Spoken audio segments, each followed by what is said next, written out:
The expression, what doesn't kill you makes you stronger, is scientifically false. In fact, the opposite is true, and I'm going to explain why. I'll also explain what science does have to say about resilience and what does make you stronger in the face of adversity. A recent meta-analysis of over 100 high-quality scientific studies showed that becoming stronger in the face of adversity, what is referred to in science as post-traumatic growth, is not commonly seen in the population. It is much more common for people to do worse following adversity. Despite the popularity of the idea that going through hard things is going to make you stronger, it doesn't actually make evolutionary sense. It is the job of our nervous system to keep us safe in the face of threat. And so if we are encountering threat over and over again, the regions of our brain like the amygdala, responsible for detecting fear in the environment, or neural functions like the HPA axis, which helps to release cortisol, the stress hormone, into the body, become more sensitive, not less sensitive. That isn't to say that people won't say they're more resilient following significant adversity and trauma,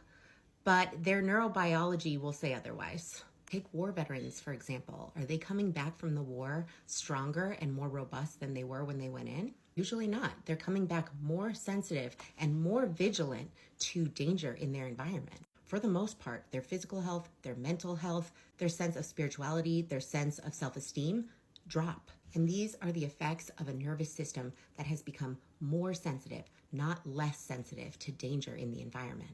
What science does know about resilience is that 1, it's not something you're born with. 2, it's not something you can run out of. 3, it's not something that is built by going through trauma. What does help foster resilience? Building deep, meaningful connections with others, a faith-based community, strong cultural connections, believing in your own sense of agency, having a growth mindset that you actually can act on the world to change your outcomes, having a sense of purpose in your life. But how are we supposed to foster that when our brains are already suffering from the trauma that we experienced? We need our nervous system to chill out.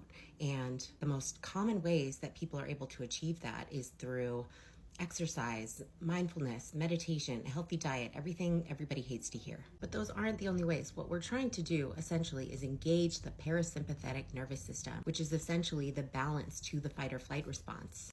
And there are a lot of ways to do that. Spending time in nature, certain breathing exercises, physically stimulating the vagus nerve, taking certain probiotics, cold water exposure. There is a laundry list of these things. This is certainly not comprehensive, and I'll post some links in my bio, but the point is, don't trick yourself into believing that going through hard things is actually making you stronger. Being at peace, having a sense of safety, having a sense of meaning, having a sense of connection, those things are going to help make you stronger.